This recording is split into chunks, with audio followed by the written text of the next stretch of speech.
저는 1990년에 인도네시아에 선교사로 갔는데 제가 선교사로 가기 전에 한국에서 한 일은 수원에 있는 국립세무대학이라고 하는 곳에서 회계학 교수로 강의를 한 9년 동안 했습니다. 전 그 대학원 다닐 때 하나님께 제가 인도네시아 선교사로 하나님 제가 가겠습니다 이렇게 서원을 했지만 당시만 해도 제가 어떻게 선교사를 준비하고 가는지 몰랐습니다. 그냥 막연한 생각은 하나님의 때가 돼서 선교사로 가기 전에 신학 공부하고 목사 안수를 받고 그리고 선교지에 가서 교회를 개척하고 그런 게 제가 할 선교 사역일 거다 이렇게 생각을 하고 있었습니다. 그런데 교수 8년차 되던 해에 제가 어떤 그 인도네시아에 계신 선교사님하고 이렇게 편지를 주고받게 됐는데 알게 된 것은 인도네시아는 선교사 비자를 주지 않는다는 거였어요. 다만 거기 선교사님들이 대학에서 뭔가를 가르치신다고 그러면 대학 교수 비자를 잘 준다는 걸 알게 됐습니다. 그래서 저는 그 사실을 알고 너무나 놀랐습니다. 왜냐하면 저는 한 번도 인도네시아에 가서 회계학을 가르칠 거라는 생각은 해본 적이 없었습니다. 그런데 하나님이 저를 대학에서 강의를 하게 하신 게 다 이런 이유가 있나 보다라고 깨닫고 인도네시아로 가게 됐습니다. 제가 가서 사역한 곳은 자바섬의 족자카르타라고 하는 도시인데요. 그 족자카르타라고 하는 도시가 굉장히 독특한 도시입니다. 그 도시가 인구가 한 100만이 조금 넘는 그런 도시인데 그 도시에 대학이 100개가 있습니다. 대학생 인구가 30만 명입니다. 그러니까 거기는 전국에서 대학을 공부하기 위해서 오는 학생들이고 또 연구기관도 많고 아주 좋은 대학도 많이 있습니다. 가자마다라고 하는 국립대학은 학부 학생만 3만 명 가까이 되는 그런 아주 큰 대학이고 거기 원자력 연구소인가 하는 게 족자에 있습니다. 인도네시아 전체에서. 그래서 가끔 그 원자력 연구소에 있는 분들이 아마 관계되는 분들이 족자에도 오고 그렇게 하는 걸로 알고 있습니다. 그 대학에 두타 왓자나라고 하는 대학이 있었는데 그 대학이 이제 제가 속해 있는 그 OMF하고 좋은 관계가 있어서 저를 그곳에 소개해서 그 대학에 가서 회계학을 가르쳤는데 총장님이 그 영어로 가르쳐봐야 애들이 못 알아들으니까 인도네시아 말을 배워서 가르치라고 그래서 인도네시아 말을 1년간 배웠습니다. 그래서 회계 가르치는데 죽는 줄 알았습니다. 예. 수업 시간에 들어가 보니까 학생들이 저보다 전공 용어를 더 많이 알고 있더라고요. 예.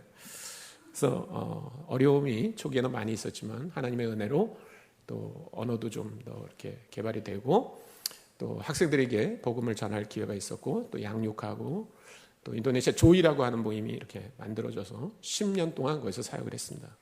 그리고 2001년에 한국 OMF 대표를 맡아달라고 해서 한국으로 돌아오게 됐습니다. 그래서 지금은 동원 사역을 하고 있습니다. 오늘 우리 함께 읽은 이 말씀에 보면 흩어진 사람에 대한 얘기가 나옵니다. 그래서 오늘 흩어진 사람들이 과연 어떤 특징을 갖고 있었나 이런 얘기들을 좀 나눠보도록 하겠습니다.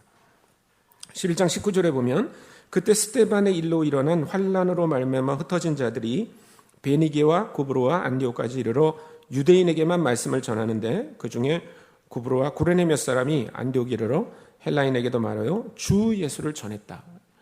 여기 이 흩어진 사람들이 왜 흩어지게 됐냐면 예루살렘에서 스데반이라고 하는 그 집사가 순교를 당하고 그 이후로 일어난 핍박을 피해서 도망갔다. 지금 그렇게 그런 현상 중에 있는 것입니다. 그래서 사실 이 11장 19절을 제대로 이해하려면 8장을 조금 봐야 됩니다. 8장 1절부터 4절까지 우리가 좀 다시 보도록 하겠습니다. 사울은 그가 죽임당함을 마땅히 여기더라. 그날에 예루살렘에 있는 교회에 큰 박해가 있어 사도 외에는 다 유대와 사마리아 모든 땅으로 흩어지니라. 경건한 사람들이 스데반을 장사하고 위하여 크게 울더라.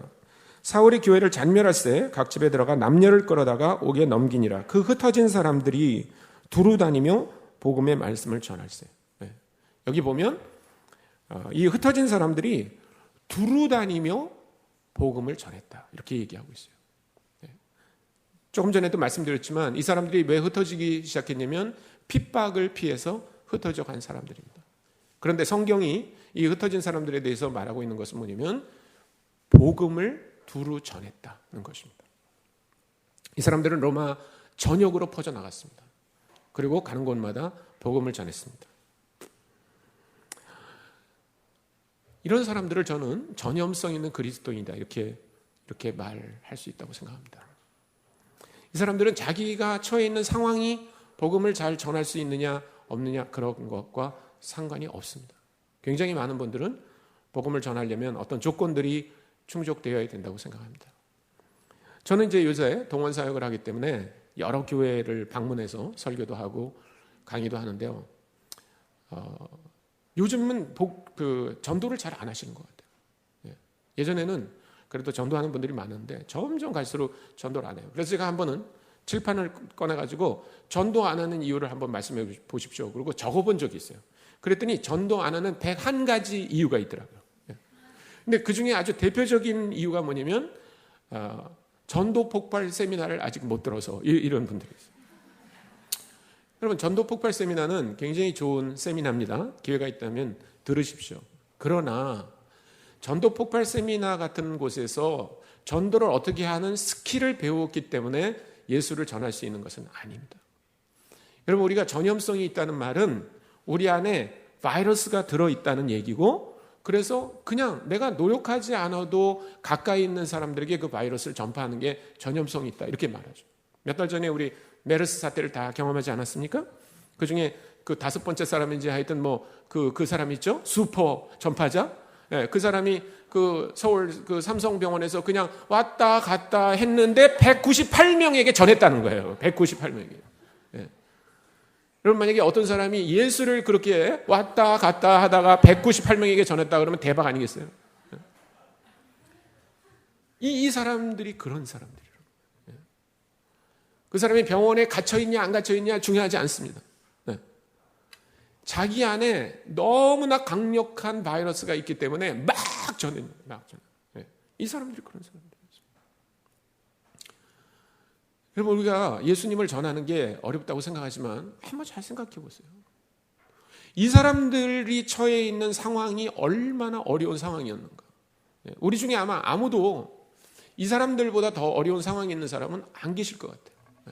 핍박을 받아서 도망가고 계시는 분이 여기 계십니까? 이 사람들은 무슨 예루살렘에 있는 자기 물건들을 제대로 챙겨가지고 가는 것도 아닐 거라는 거죠. 왜냐하면 이 사람들 뒤에 이런 사람들이 있었어요. 8장 3절에 보면 사울이 교회를 잔멸할 새 각 집에 들어가 남녀를 끌어다 옥에 넘기니라. 이게 꼭 지금 IS가 하는 것 같은 일을 하고 있었다는 겁니다. 또 9장 1절과 2절에 보면 사울이 주의 제자들에 대하여 여전히 위협과 살기가 등등하여 대제사장에게 가서 다메섹 여러 회당에 가져갈 공문을 청하니 이는 만일 그 도를 따르는 사람을 만나면 남녀를 막론하고 결박하여 예루살렘으로 잡아오려 함이라. 자기 뒤에 이런 사람들이 쫓아오고 있는데 도망가고 있는 사람들입니다. 편안히 무슨 교회로부터 파송을 받고 헌금을 보내고 그렇게 하면서 복음을 전하는 선교사라고 하는 지위를 갖고 간 사람들도 아닙니다. 이 사람들은 자기가 만난 예수 그리스도, 자기가 경험한 예수 그리스도를 막 전하고 있는 거죠. 저는 과연 우리가 그렇게 전도 폭발 세미나 같은 거를 잘 들으면 예수를 전할 수 있을까? 그런 생각을 좀 해봤어요. 과연 스킬이 있으면 복음을 전할까? 예를 들어서 여러분이 저 카이스트 앞에 무슨 설렁탕 집이 하나 새로 생겨가지고 여러분이 가서 먹었는데 뭐 설렁탕은 그냥 그저 그랬어요. 근데 그 집에 깍두기가 기가 막히게 맛있었어요. 여러분이 아마 생전 처음 먹는 깍두기 맛이라고 그러면 그거 옆에 사람한테 얘기합니까? 아니면 그냥 나 혼자 또 와서 몰래 먹어야지 이렇게 합니까, 여러분? 얘기하죠. 우리 집 사람도 친구하고 밥만 먹고 오면 저한테 뭘 먹어야 된다고 나한테 거기 가야 된다고 그러는 곳이 150군데가 있어요. 아직도 못 가본 거예요. 그러면 그 사람이 그렇게 막 친구들에게 너 카이스트 앞에 깍두기 가서 먹어봐라 그렇게 14개 얘기하는 거는 무슨 깍두기 폭발 세미나에 갔다 와서 그렇게 하는 겁니까? 어떤 사람들은 복음을 전하는 걸 두려워하는데 이런 두려움이 있나 봐요. 갑자기 그 사람이 성경을 펴놓고 스가랴 12장 1절에 나오는 말씀은 무슨 말씀이냐 이렇게 물어볼 것 같은 생각이 듭니다. 갑자기 삼위일체에 대해서 막 물어볼 것 같은 생각이에요. 그렇지 않습니다. 이 사람들을 한번 생각해 보세요. 이 사람들이 과연 그렇게 무슨 신학적인 지식이 완벽했고 무슨 성경을 완벽히 알아서 과연 그랬을까? 아니죠. 우리가 깍두기를 먹고 다른 사람들에게 깍두기에 대해서 얘기할 수 있는 유일한 이유가 있다면 그것은 깍두기를 먹어봤다는 것입니다. 그러면 우리가 만약에 다른 사람에게 예수 그리스도를 말할 수 있는 유일한 이유가 있다면 뭘까요? 예수 그리스도를 만났다는 거죠. 우리가 예수 그리스도를 만났다는 거죠. 그분과 인격적으로 만나는 것은요, 무슨 바이러스가 하나 들어와가지고 우리 몸을 변화시키는 정도가 아니지 않습니까? 저는 여러분 각자가 어떻게 예수 그리스도를 만났는지는 모르지만 저에게는 분명한 그런 경험이 있었어요. 저는 고등학교 3학년 때 처음으로 예수님을 만났습니다. 여름방학 때. 근데 제가 성경을 공부해 보니까 예수님이 저의 죄를 사해 주셨다는 거예요. 여러분, 누가 우리의 죄를 사해 줄 수 있습니까? 아니, 우리가 무슨 자동차를 이렇게 운전하다가 길에서 교통법규를 하나 어겨도 우리가 무슨 좋은 집안에서 태어났다고 사함을 받습니까? 우리가 좋은 학교를 나왔다고 사함을 받습니까? 우리가 잘생겼다고 사함을 받습니까? 아니죠. 우리가 반드시 지불해야만 되는 거예요. 근데 우리가 지은 죄는 그런 교통법규 하나에 비할 바가 아니지 않습니까? 그런데 주님이 십자가에 돌아가심으로 우리의 모든 죄를 사해 주셨다는 거예요. 여러분, 만약에 엄한 죄를 사회에서 지었는데 그것을 사함받을 길을 누가 안다 그러면 동일한 고민을 갖고 있는 사람에게 가서 얘기할 거예요. 제가 성경 공부를 더 해보니까 예수님이 저에게 영원한 생명을 주셨다. 누가 우리에게 영원한 생명을 줄 수 있어요? 우리가 50, 60이 돼서 암에 걸려가지고 의사한테 갔는데 의사가 말하기를 나한테 1,000만 원을 내십시오. 그러면 내가 수술하면 당신은 살 수 있습니다. 고침을 받을 수 있습니다. 고침을 받기 위해서 돈을 지불하시겠어요? 아니면 돈이 아까워서 그냥 돌아가시겠어요? 돈을 내겠죠. 그래봐야 우리의 생명이 30년, 40년밖에 더 연장되는 게 아닙니다.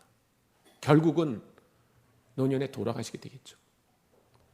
그래도 그 30년, 40년을 연장하기 위해서 우리는 우리가 할 수 있는 노력을 다 합니다. 근데 우리가 한 게 아무것도 없는데 예수님이 우리를 영원히 살게 하셨다는 거예요. 여러분, 부활의 소망에 대해서 여러분 다 알고 계시잖아요. 우리 누구나 다 죽을 겁니다. 그런데 그게 끝이 아니에요. 사도 바울은 그냥 그게 끝인 줄 알고 만약에 예수를 믿는데도 그게 끝인 줄 아는 사람은 정말 불쌍한 사람이다. 그렇게 얘기하고 있어요. 아니요. 주님과 함께 부활할 거예요. 그러면 우리의 몸은 지금의 몸과 달라요.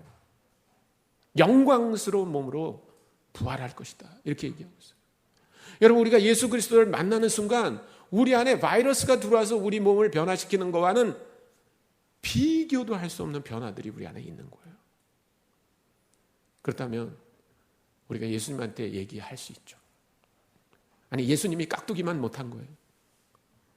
우리가 영화 한 편을 보고 감동을 받아도요, 막 사람들한테 얘기합니다. 그 영화 꼭 봐라. 우리가 책 한 권 읽어도 감동을 받으면 그 책에 대해서 막 사람들한테 얘기합니다. 그렇다면 여기 흩어진 사람들처럼 자기네들이 핍박 가운데 도망가고 있어도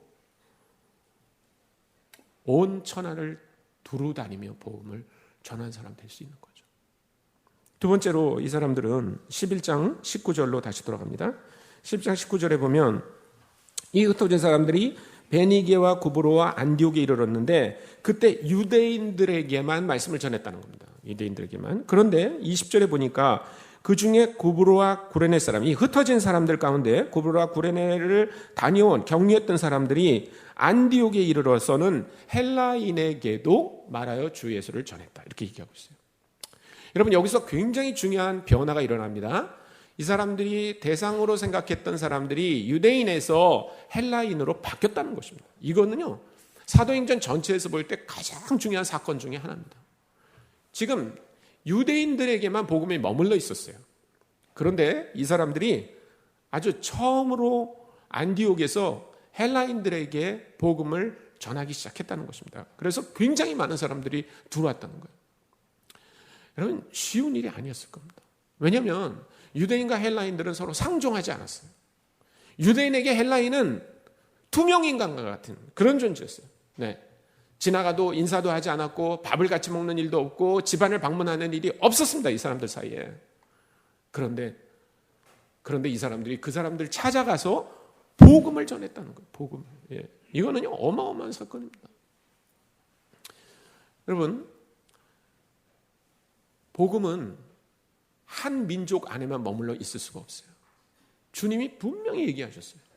너희가 다른 민족에게, 모든 민족에게 가서 복음을 전해라 라고 얘기하셨어요. 그거는 몇몇 사람에게만 해당되는 게 아닙니다. 우리 중에 무슨 열받은 사람 몇 명이 가가지고 막 복음을 전하는 게 아니고 모든 제자들, 예수 그리스도의 제자라고 이야기하는 사람들 모두에게 주님께서 주신 명령입니다. 그래서 이 사람들이 가서 복음을 전한 거예요. 그런데 그 민족적인 감정이 있어요. 그거를 넘어가야 돼요. 그것을 넘어가기가 굉장히 어렵습니다. 저도 그걸 경험하고 있어요. 선교사인데도 불구하고 제가 민족적 감정을 경험한 일이 얼마나 많은지 몰라요. 저는 어릴 때 우리 부모님한테 이런 얘기 많이 들었습니다. 일본 사람들이 아주 못되게 했다고. 저희 어머니가 86이시거든요. 그러니까 일본 시대에 아주 막바지에 그냥 교육받고 다 창씨 개명하고 일본 말만 쓰고, 그래서 우리 어머니는 구구단을 한국말로 못해요. 한국말로 하다가 갑자기 구구단만 나오면 일본 말로 이렇게 해가지고 계산을 하시는 거예요. 그 소학교 때 들어가가지고 일본 말부터 배웠으니까. 예. 그런 분이에요. 그러니까 막 일본 사람들 못되게 한 얘기 뭐 그런 거 하죠. 근데 그래도 제가 어릴 때부터 아주 제가 기특한 생각을 하나 한 게 뭐냐면, 야, 일본 사람이 다 나쁠까? 그런 생각을 했어요. 아니, 한국 사람은 다 좋아요? 네? 한국 사람 중에 나쁜 사람도 있잖아요. 그럼 일본 사람 중에도 좋은 사람도 있고 나쁜 사람도 있겠죠. 그래서 제 꿈이 뭐였냐면, 이 다음에 거기서 좋은 일본 사람 만나서 우정을 나누는 게 제 꿈이었어요. 그래서 37살이 될 때까지 그 꿈이 이루어지지 않았어요. 왜냐면 일본 사람 만날 일이 없었으니까. 네. 그런데 제가 이제 세무대학 교수를 그만두고 우리 OMF라고 하는 단체 선교사가 돼서 이제 선교지를 가기 전에, 우리 OMF는 허드슨 테일러라고 하는 분이 시작한 단체입니다. 우리 그 국제본부가 싱가포르에 있어요. 그래서 모든 신임 선교사는 어느 나라 사람들이건 상관없이 싱가포르로 무조건 와서 2달을 거기 머물면서 신임 선교사 훈련을 받아요. 그리고 이제 필드로 가게 돼 있습니다. 그래서 저도 인도네시아로 가기 전에 먼저 싱가포르에 갔어요. 근데 알게 된 게 뭐냐면, 그 싱가포르에 한 30명의 신임 선교사가 그때 오리엔테이션을 받게 돼 있는데, 그 오리엔테이션의 감독이 그 영어로 슈퍼인텐던트라고 하는 그 분이 일본 선교사였어요. 근데 2달을 그 사람하고 같이 지내는 거예요. 그래서 이야, 이제 그 꿈이 이루어지겠다 이렇게 생각을 하고 이제 싱가포르에 도착한 다음 날, 그 다음 날 아침에 일어나자마자 제가 제일 먼저 한 게 뭐냐면 그 일본 선교사를 찾아간 거예요. 그래서 그 오피스에 갔더니 이름이 있더라고요. 그래서 똑똑 놓고 그랬어요. 그래서 나왔더니 그 사람이 딱 나오잖아요. 그래서 내가 I'm 손창남, 그러니까 그러고 막 저를 뭐 허그를 하고 또 저도 이렇게, 그리고 이제 그 사람 오피스에 앉아가지고 1시간 동안 얘기를 했어요.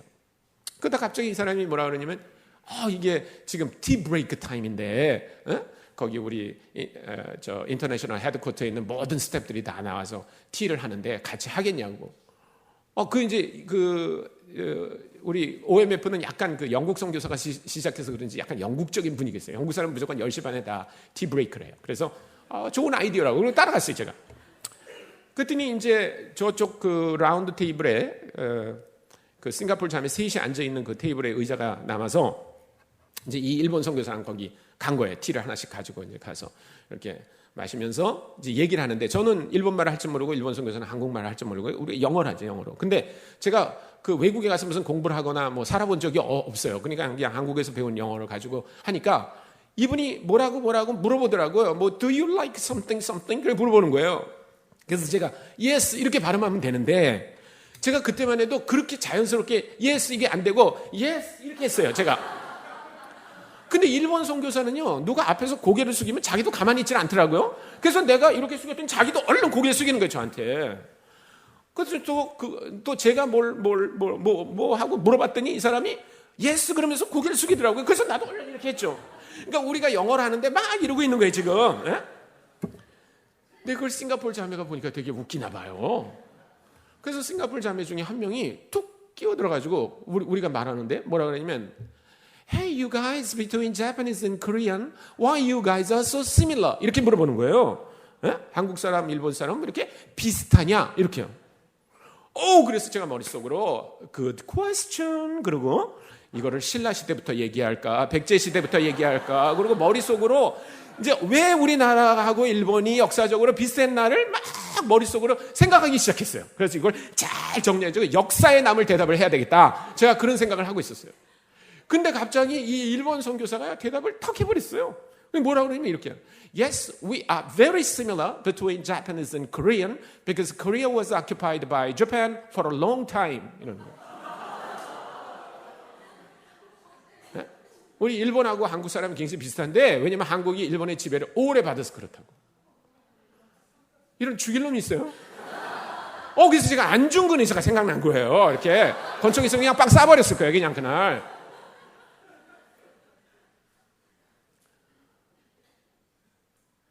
여러분 그날요 제가 얼마나 기가 막혔는지 그냥 이렇게 얼어버린 것 같았어요.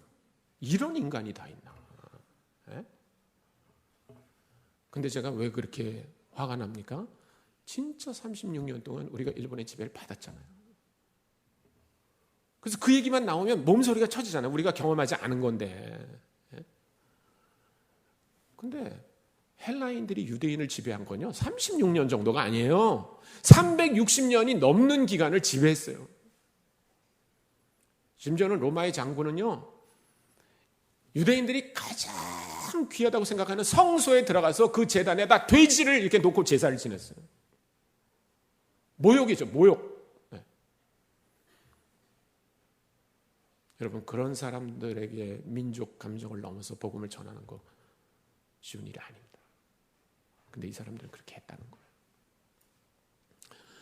여러분 우리나라 사람들은요 다른 민족에 대해서 굉장히 담을 쌓고 사는 사람들입니다. 우리는 이렇게 반도에 살아가지고 교류가 별로 없어요. 우리가.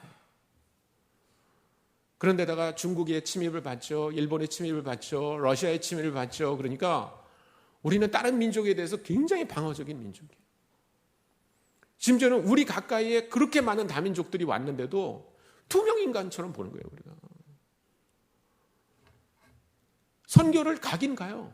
그러나 선교는 언제나 비행기 타고 멀리 가야 된다는 걸로 생각하고 가까이 있는 사람들에게는 관심이 없어요. 제가 얼마 전에 이화여대 다니는 그 여학생을 하나 만났어요. 그 여학생이 자기 방학 때 중국에 단기 선교를 간대요. 그래서 물어봤어요.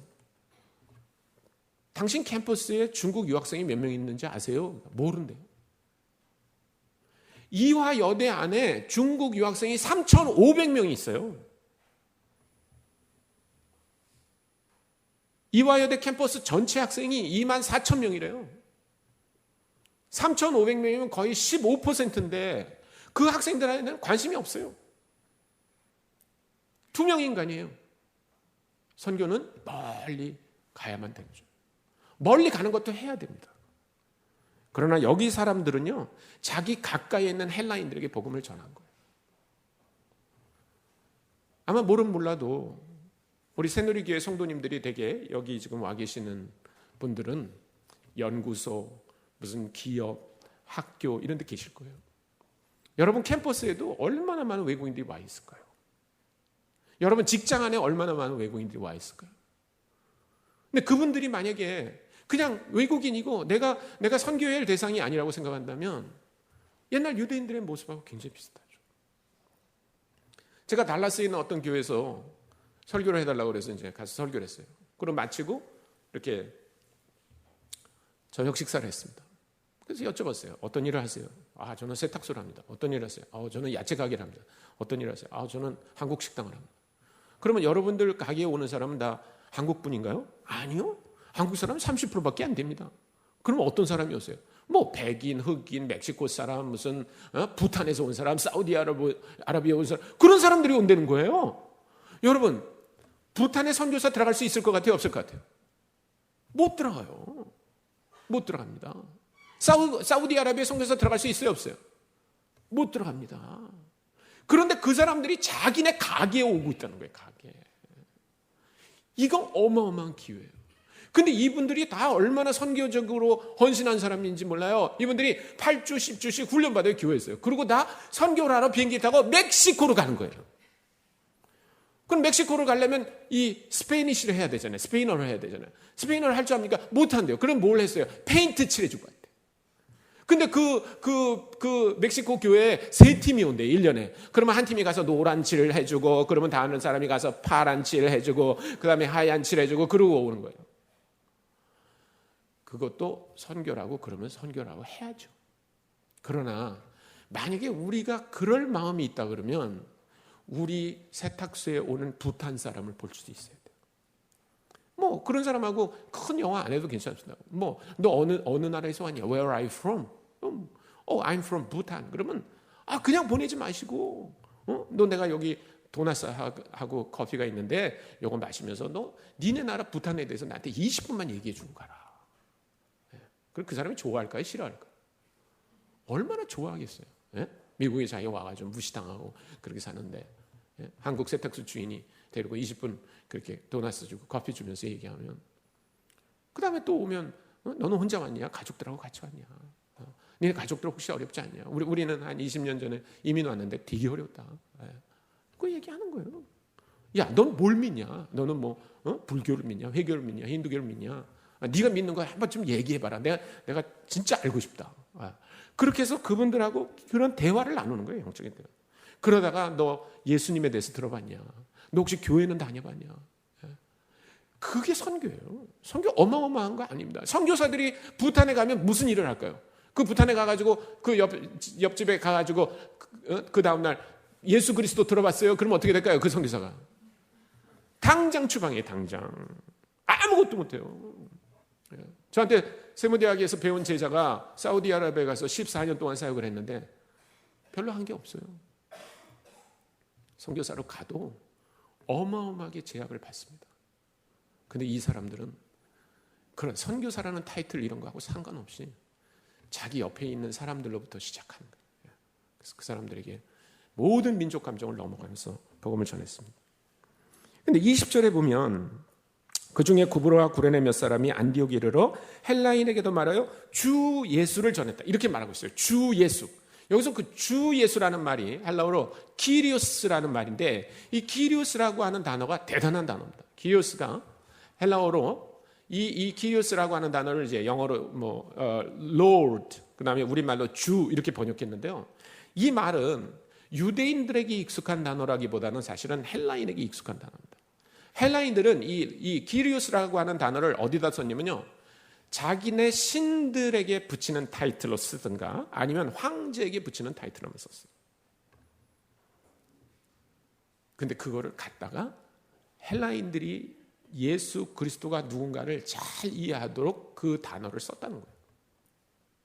여러분 보십시오. 8장 5절 한번 보겠습니다. 8장 5절 아까 그 흩어진 사람들의 얘기가 연결되는데 5절에 보면 4절 5절을 같이 읽습니다. 그 흩어진 사람들이 두루 다니며 복음의 말씀을 전했어요. 빌립이 사마리아 성에 내려가 그리스도를 백성에게 전하니.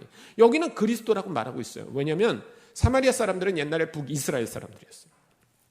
그래서 메시아 혹은 그리스도라고 하는 개념을 갖고 있는 사람들이었습니다. 그래서 그 사람들에게는 가서 그리스도라고 말했어요. 그러나 여기 지금 사도행전 11장 20절에 나오는 안디옥에 있는 헬라인들은 구약적 배경이 없는 사람들입니다. 그 사람들은 할례를 받지도 않았고 율법을 지키지도 않는 사람들이에요. 이 사람들에게 구약에 나오는 얘기를 가지고 얘기해봐야 이 사람들이 이해할 수 없다는 사실을 알았어요. 그래서 이 사람들은 그 사람들이 갖고 있는 문화와 종교적인 용어들을 취해서 복음을 설명하고 있는 겁니다. 이걸 뭐라고 그러냐면 상징 빼앗기라고 그래요. 상징 빼앗기. 네, 영어로 symbol theft라고 그럽니다. symbol theft.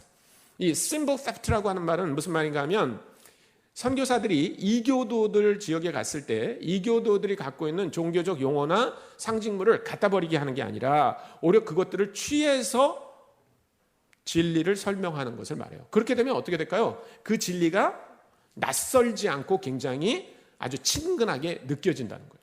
많은 분들은 그렇게 하는 것이 약간 혼합주의적인 거라고 그래서 굉장히 멀리합니다. 갖다 버리려고 해요. 그렇지 않습니다. 오히려 적극적으로 취해서 복음을 전하는 게 효과적인 선교입니다. 우리가 믿는 이 기독교 안에도 그런 상징 빼앗기가 얼마나 많은지 몰라요. 자, 여러분 예를 들어서 여러분 아까 기도하셨어요? 안 하셨어요?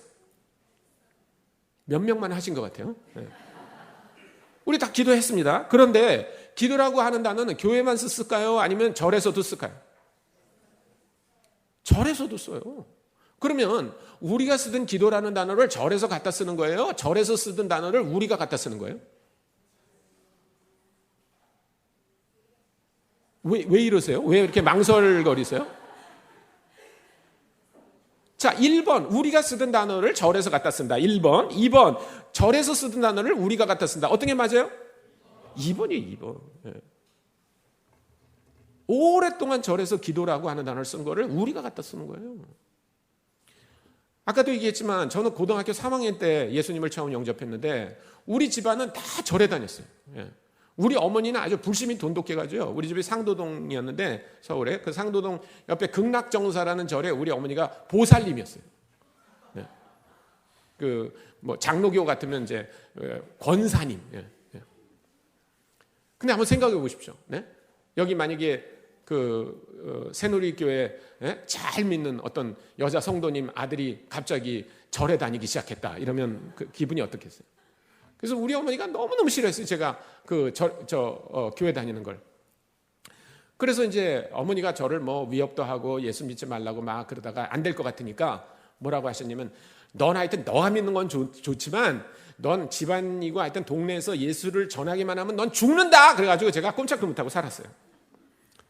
그러다가 이제 교수하다가 제가 선교사로 가기로 했잖아요. 그래서 제가 하나님께 그렇게 기도했어요. 하나님, 제가 선교사로 나가기 전에 우리 부모님이 예수 믿게 해주세요. 그렇게 기도했어요. 근데 하나님이 그 기도를 응답해 주셨어요. 그래서 그 다음 해에 우리 부모님이 다 예수 믿으셨어요. 우리 아버지는 이제 위암이 걸려져서 돌아가셨고요. 어머니는 지금도 86살인데 이제 보살이 아니에요. 권사가 되셨어요, 교회. 그래가지고 근데 하여튼 제가 그 다음에 이제 세모대학을 그만두고 선교지로 가려고 하니까 우리 OMF에서 제가 이제 신학을 안 한 평신도니까 당신이 1년 동안은 신학 공부하고 선교를 좀 훈련을 받고 가면 좋겠다. 그래서 저 서울에 가면 양천구 목동이라는 데가 있습니다. 거기서 이제 그 해외 선교 훈련원이라는데 온 가족이 들어가가지고 훈련을 받았어요. 근데 훈련을 하다가 이런 생각이 들었어요. 저를 위해서 기도해 주겠다는 분들이 여럿 있었어요. 근데 제 마음속에 그래도 우리 어머니가 매일 나를 위해서 기도해 주면 얼마나 좋을까.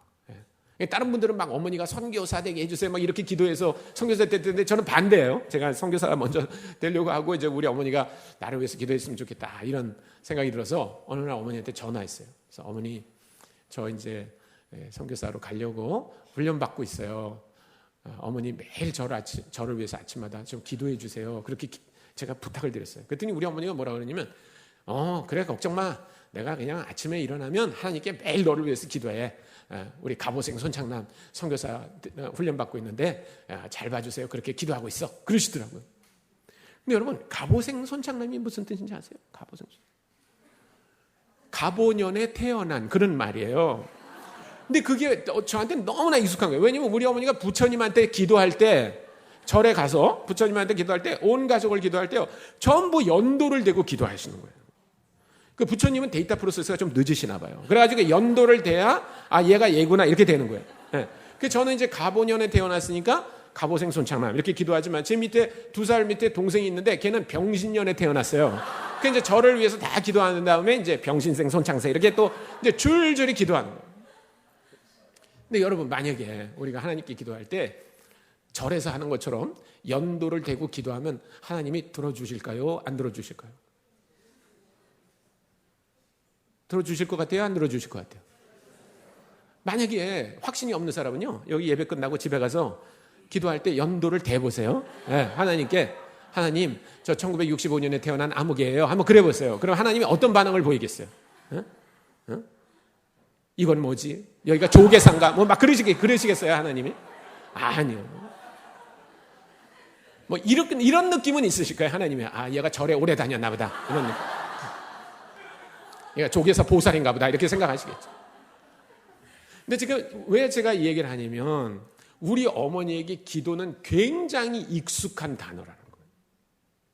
만약에 우리가 기도라고 하는 단어를 쓰지 않거나 아니면 절에서는 기도라는 단어를 안 쓰는데 우리만 기도라는 단어를 썼을 때 제가 어머니께 기도해 주세요 그랬다면 우리 어머니 어떤 반응을 보이겠어요? 난 기도할 줄 모른다. 이렇게 반응을 보였을 거예요. 근데 우리 어머니에게 기도는 너무나 익숙한 일이었어요. 예전에 다만 그것을 부처님한테 기도했는데 지금은 하나님께 기도한다. 여러분 이런 게 상징 빼앗기, symbol theft. 오히려 불교도들이나 다른 사람들이 쓰고 있던 단어를 갖다 쓴 거예요. 여러분 제사라는 단어가 성경에 나와요 안 나와요? 제사 한 번 나와요? 두 번 나와요? 많이 나와요. 그 제사가 뭔지 다 알죠? 네? 우리가 대추 놓고 꽃감 놓고 조상에게 절하고 그게 제사인데 그 용어를 갖다 쓰고 있는 거예요. 만약에 우리가 레위기에 나오는 제사를 전부 다른 단어로 다 바꿨다고 그럽시다. 그러면 우리가 레위기를 읽을 때 얼마나 고생하겠어요. 그렇죠? 지금도 고생하는데. 그래서 그런 상징 빼앗기를 하는 것은 뭐냐면 선교사들이 우리가 전하려는 복음이 외래적인 게 아니라 오히려 굉장히 토착적이라고 하는 느낌이 들기 위해서 그렇게 하는 거예요. 근데 이 사람들이 그렇게 한 거예요. 굉장히 많은 사람들은 고린도전서 9장 19절에서부터 22절에 보면 사도 바울이 내가 유대인들에게는 유대인처럼 헬라인에게는 헬라인처럼 했다. 그 말 때문에 사도 바울이 그런 거에 어떤 전형이로 생각하지만 아닙니다. 오리지널은 오히려 여기 있어요. 나중에 여러분들이 오늘은 못 다루겠습니다만 11장 뒷부분을 보면요. 이 사람들에 의해서 만들어진 안디옥 교회에 사도 바울이 선교사로 와서 돕게 돼요. 그래서 사도 바울도 이 사람들이 하고 있는 모습을 따라한 거예요. 이 사람들은 그 후로도 계속해서 다른 지역을 다녔어요. 예를 들면 이 사람들이 다닌 곳을 보면요. 거기 베니게가 있고요. 구브로가 있고 안디옥이 있고 구레네가 있고 여러분 그 지역을 제가 지도로 보여드리진 못하지만 구레네는 어디냐면 아프리카 북단입니다. 아프리카 북단 리비아 가까운 쪽이에요. 구레네. 구브로는 사이프러스 섬입니다. 사이프러스 섬 터키 반도. 베니게는 페니키아 지금 리바논 그쪽. 그다음에 안디옥은 시리아입니다. 그러니까 한번 생각해 보시죠. 이 지중해를 둘러싼 이 지역을 몇 년이 안 되는 기간 동안 이 사람들이 막 돌아다니면서 복음을 전하고 있는 거예요. 여러분 이런 지역들을 보시면요. 뭐가 생각나야 되냐면 사도행전 1장 8절이 생각납니다. 사도행전 1장 8절에서 예수님이 승천하시기 직전에 뭐라고 하셨어요? 오직 성령이 너에게 임하시면 너희가 권능을 받고 예루살렘과 온 유대와 사마리아와 땅끝까지 이르러 내 증인이 되리라. 이렇게 말씀하셨죠. 그러니까 이분들은요. 그거를 충실히 지금 실행하고 있는 거예요. 충실히 실행하고 있는 이 지역들을 보면 예루살렘에서 유대에서 사마리아에서 그리고 땅끝까지라고 되어 있는 그 지역으로 가면서 복음을 전하는 걸 볼 수 있습니다. 이 사람들은 예수 그리스도의 지상명령에 헌신한 사람들. 그냥 막 돌아다니는 게 아니에요. 의도적으로 예수님의 복음이 전파되어야 된다고 생각하는 곳을 찾아가고 있는 것입니다. 아주 헌신적으로. 여러분 예수님이 지상명령을 얘기한 것은 마지막에 그렇게 하셨어요. 마지막에. 여러분 누군가가 여러분이 진짜 존경하고 사랑하는 사람이 마지막으로 한 얘기는 굉장히 중요하지 않습니까? 예수님의 소원은 뭡니까? 모든 민족들이 나중에 요한계시록에 나오는 것처럼 그 어린 양의 보좌 앞에 모든 민족이 모든 언어로 다 서서 주님을 찬양하는 모습이에요. 그것을 위해서 우리가 헌신할 필요가 있습니다. 헌신이 없이 이런 일이 이루어지지는 않습니다. 저는 오늘 그 헌신의 어떤 그림이 될 만한 얘기 하나만 하고 설교를 마치도록 할 텐데요. 요즘은 점점 더 우리 믿는 사람들 안에서 헌신을 찾아보기가 어려워요. 그냥 내가 할 분야가 이거다. 그럼 딱 그만큼만 합니다. 그거를 더 요구하지 마십시오. 이렇게 주님께 얘기하죠. 그 어느 날 제가 이제 한국으로 돌아와서 2002년인 것 같은데 그 주일 예배를 드리고 이제 집에 일찍 왔습니다. 그래서 KBS를 보는데 일요 스페셜이라고 하는 그런 프로그램을 하고 있었어요. 근데 그날 뭐에 대한 얘기를 하고 있었냐면 그 충북대학교에서 유전공학을 가르치는 그 배 교수라고 하는 분에 대해서 얘기를 하더라고요. 근데 이분의 전공이 이제 DNA의 그 염기서열 가지고 이렇게 연구를 하는데 이분의 관심사가 뭐냐면 우리나라의 이제 암 발생 중에서 가장 그 유병률이 높은 위암 발병률의 어떤 인자가 DNA 속에 있는가를 찾아내는 거예요. 근데 이분이 찾아냈어요. 그래가지고 이거를 생쥐 실험을 할 때 누구랑 했냐면 그 교토 대학에 있는 이토 교수 팀하고 같이 했어요. 그래서 성공했습니다. 그래서 이분이 그 랑스3라고 이렇게 명명을 했는데 그건 무슨 얘기냐면 DNA 안에 있는 랑스3를 활성화시키는 게 위암 발생에 결정적 역할을 한다는 사실을 발견해냈어요. 그래서 2002년에 셀지에다가 그거를 발표했더라고요. 네. 그래서 이분이 뭐 굉장히 유명해졌어요. 그랬더니 그걸 알고 싱가포르 내셔널 유니버시티가 이 이토 교수하고 배 교수를 다 리서치 패컬티로 초청하기로 했습니다. 여러분 아시겠지만 우리나라 사람만 그 싱가포르 내셔널 유니버시티가 얼마나 좋은 학교인지 우리 잘 몰라요. 한국 분들은. 네. 근데 굉장히 좋은 학교죠. 이렇게 대학 랭크가 나오면 아주 그 탑으로 올라가는 학교 중에 하나. 아시아에서는 뭐 거의 홍콩 싱가포르 내셔널 유니버시티가 이렇게 올라갑니다. 그래서 교토대학에 있는 이토 교수는 갔어요. 그 팀들을 꾸려가지고 갔습니다. 그런데 배석철 교수는 안 갔어요. 그래서 리포터가 물어봅니다. 왜 거기 리서치 패컬티로 가면 좋은 조건이 있을 텐데 왜 안 갔습니까? 이렇게 말하니까 제가 안 간 이유는 하나입니다. 그것은 앞으로 유전공학의 메카가 싱가포르이 아니라 한국이 돼야 된다고 생각하기 때문입니다. 대단하지 않아요? 여러분 그런 게 헌신이죠. 내가 하는 일이 너무나 의미 있기 때문에 다른 사람이 어떤 좋은 오퍼를 해도 나는 이거 하겠습니다라고 말할 수 있는 게 헌신이죠. 이번에 그 넥스트 프로젝트가 뭐였냐면 위암 항암제를 만드는 거예요. 이제 그 랑스3를 활성화하는 시약이 뭔지를 알아냈기 때문에 이거를 사람들이 먹을 수 있는 약으로 바꾸면 그게 바로 위암 항암제죠. 그래서 그 프로젝트를 하기로 했는데 여러분 그게 돈이 얼마가 들어갑니까? 그냥 밑 빠진 독에 물 붓듯이 들어가야 되는 그 프로젝트인데 그거를 정부에다가 7번 프로포즈를 냈대요. 7번. 근데 다 기각됐대요. 대한민국도 대단한 나라예요. 그런 거 보면. 그래도 이분이 실망하지 않고 충북대학 안에 라보라토리움을 만들어놨어요. 그러니까 리포터가 물어보는 거예요. 누가 돈을 댔냐? 얘기 안 하더라고요. 그래도 집요하게 물어보니까 이분이 나중에 뭐라고 얘기하냐면 선친이 얼마 전에 돌아가시면서 집을 한 채 줬는데 다 팔아서 넣었습니다. 그래도 부족합니다. 이렇게 얘기하면요. 카메라가 여기 있는데 감정이 복받치니까 저쪽에 가서 막 엉엉 그러고 울더라고요. 자기 거를 올인하는 거예요. 올인. 여러분 헌신은 그런 거죠. 이게 정말 의미 있는 거라고 생각하기 때문에 내가 가지고 있는 것 중에 그냥 이거 주님 쓰세요 이런 게 아니라 내가 가지고 있는 재능과 시간과 이런 걸 다 주님 쓰세요 이렇게 드리는 거죠. 이분은 보니까 누군가는 자기하고 이렇게 같이 연구를 할 사람이 필요하니까 하버드 대학하고 예일 대학의 그 한국계 유전공학 박사들한테 다 편지를 냈더라고요. 그리고 반응이 없으니까 찾아다닌 거예요. 그래서 하버드 대학의 이 박사라는 사람이 그 충북대학에 오기로 했어요. 여러분 충북대학에 있던 교수가 하버드로 가면 그걸 뭐라고 말합니까? 근데 하버드에 있던 교수가 충북대학으로 오는 건 뭐예요? 대단하죠. 그래서 리포터가 물어봐요. 하버드에서 온 교수한테 여기 충북대학에 온 소감을 좀 얘기해 주시죠. 그러니까 저는 배 교수가 셀즈에다 어마어마한 발표를 해서 시설이 좋을 줄 알았습니다. 여러분 하버드 대학교 라보라토리움하고 충북대학교 유전공학 라보라토리움 비교가 되겠어요?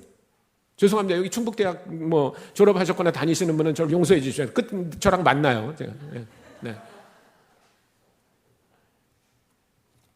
그래서 물어봅니다. 그러면 하버드로 돌아갈 겁니까? 그러니까 아니요. 저는 배 교수의 연구 열정에 탄복해서 연구 프로젝트가 끝날 때까지 있기로 했습니다. 다 그러더라고요. 여러분, 헌신은 그런 거예요. 내가 하는 일이 너무 의미 있기 때문에 다른 사람한테 이거 같이 하자고 말할 수 있는 게 헌신이죠. 근데 제가 그 프로를 본 지가 13년이 됐어요. 13년. 근데 아직도 배석철 교수가 위암 항암제를 만들었다는 얘기는 못 들었어요. 얼마 전에 그 연구가 계속 진행되고 있다는 얘기만 들었어요. 근데 오늘 만에 하나 여러분들이 예배가 끝나고 대구로 다 돌아가셨는데 1시 브레이킹 뉴스로 딱 뜬 게 중북대학의 배 교수 드디어 위암 항암제 만들다. 4달 중순부터 시판 가능. 이런 속보가 나왔다고 그럽시다. 여러분 가정에 60세 된 분이 위암에 지금 걸려 계세요.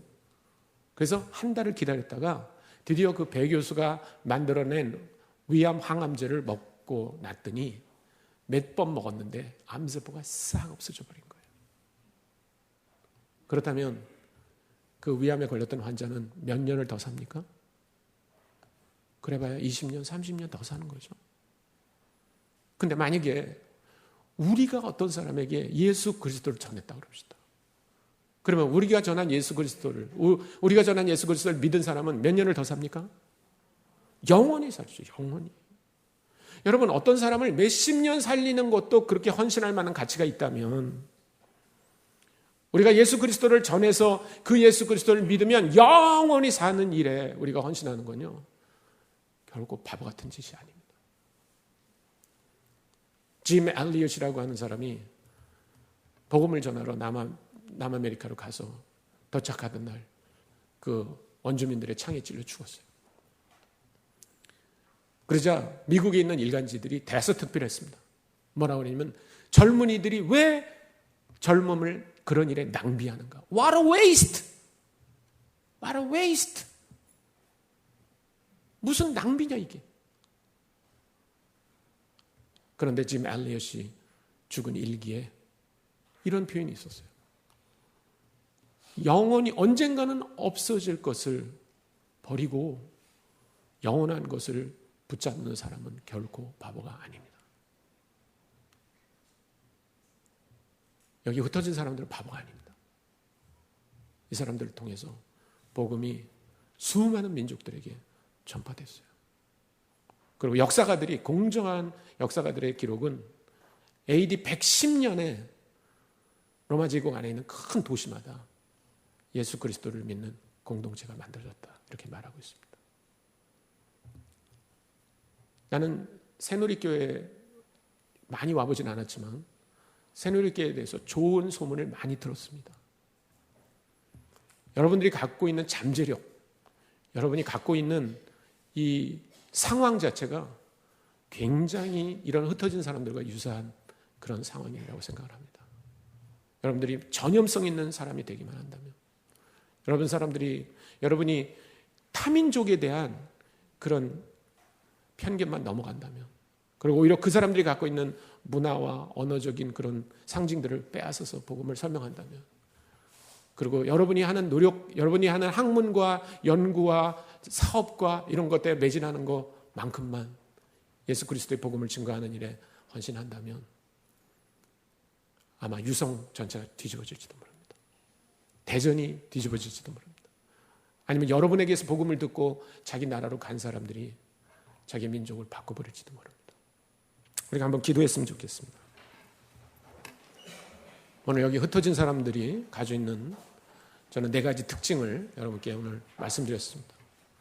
이 사람들은 자기 상황과 상관없이 자기가 경험한 예수 그리스도를 전파했던 사람들입니다. 혹시 여러분들이 그런 열정을 잃어버렸다면 하나님, 나에게 다시 그 열정을 회복시켜 주십시오. 두 번째, 여러분 직장과 캠퍼스와 여러분 동네에 많은 타문화 사람들이 와 있을 텐데 눈을 열어 그분들을 보실 수 있게 바랍니다. 그분들이 변하면 그분들이 돌아갈 나라가 바뀔 수 있습니다. 그리고 그 사람들이 갖고 있는 그 문화적, 종교적 그런 상징들을 멀리 하려고 하지 마시고 적극적으로 취해서 복음을 전하는 그런 상징 빼앗기 같은 거에 연구를 여러분들이 하실 수 있기를 바랍니다. 그럼 무엇보다 여러분들이 헌신하시길 바랍니다. 이것은 정말 가치 있는 헌신. 위암 항암제를 만들기 위해서도 그렇게 헌신할 만한 가치가 있다면 우리가 전하는 예수를 믿으면 영원히 살 수 있습니다. 이 일에 우리를 드리는 것은 할 만한 일입니다. 우리가 한 2분 정도 우리 한번 기도하고 제가 마치는 기도를 하겠습니다.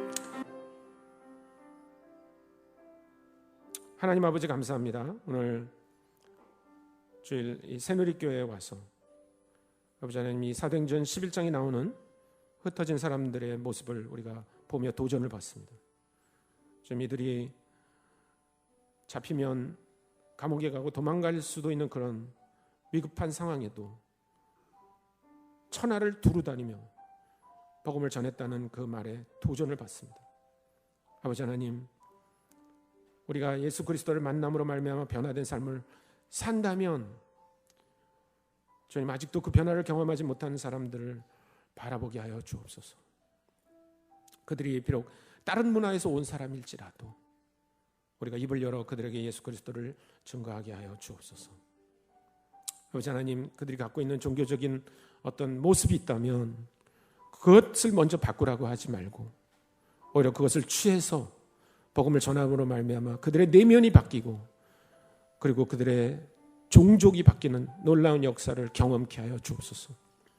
우리가 사람을 몇십 년 살리기 위해서 연구하는 그 연구에도 그렇게 헌신할 가치가 있다면 우리가 전하면 그리고 예수 그리스도를 믿으면 영원히 사는 그 일에 우리가 드리는 시간과 재능과 물질을 아까워하지 않게 하여 주옵소서. 아버지 하나님께서 20년 전에 시작하게 하시니 새누리교회 정말 놀라운 잠재력을 갖고 있는 교회인데 하나님께서 이 교회를 들어 쓰셔서 유성이 바뀌게 하시고 대전이 바뀌게 하시고 전 세계가 바뀌는 그런 놀라운 일이 일어나게 하여 주옵소서. 감사드리며 우리 구주 예수 그리스도의 이름으로 기도했습니다. 아멘.